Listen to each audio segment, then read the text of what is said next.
זה כדור הארץ, שלנו. נזיז עננים שלו קצת בלוויין. בוא תראה, בוא נתקדם, ניכנס לישראל קצת. בוא נראה מה קורה באזור שלנו מחר. הנה הרוחות.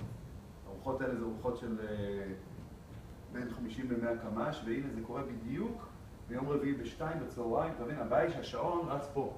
אתה רואה אותו? בסדר, אז אתה אומר. אז אני יכול להוסיף... בגרפיקה פעם יכולים להזיז אותו בשנייה. איזה גרפיקה פה? 3 שעות עבודה בשבילם, וגם אז זה לא... בוא תמשיך קצת לנסה גשמים. בוא נראה את הגשמים שלנו. תראה לנו במדינות שאכפת לנו מהם. אני רץ מריץ את זה יותר מהר, תראה. הנה, מתי השלג? בוא נראה מתי השלג. נראה אחורה. זה יום חמישי. הנה, אתה רואה את הכתם הזה? לא, הכתם על ירושלים. זה. זה ירושלים, בול. יום שישי לפנות בוקר, יום חמישי לשישי. יש פה... תעשה זום אבל. תעשה זום, שנראה. תעשה זום. זה ירושלים, לא? בדיוק הנקודה. דרומית לירושלים קצת.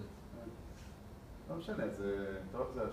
תראה, יש לי בעיה לשדר את המפות האלה. אסור לך בסתם. אבל תראה, זה בול על ה... ירושלים נמצאת בתוך... ירושלים לא שלנו. עכשיו אתה יכול לצאת יותר מזה, תשאיר, תראה עננים, תראה איזה יופי.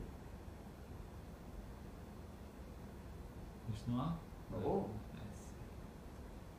אז אני מוציא את זה. כמה מסובך לבנות כזה דבר, ברצינות? לא מסובך.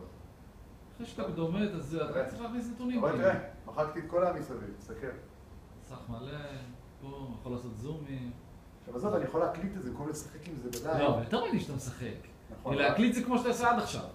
דווקא משחק זה מראה את האינטראקטיביות, כמו שפעם היית עושים, שבאמת... תראה מה זה, ואני יכול תוך כדי לבוא לעשות... כן? איזה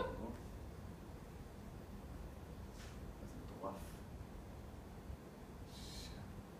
عاد كانت حزين شليه وباي يلا تعال صرت اكلتك כבר גמרת לי את הבטריה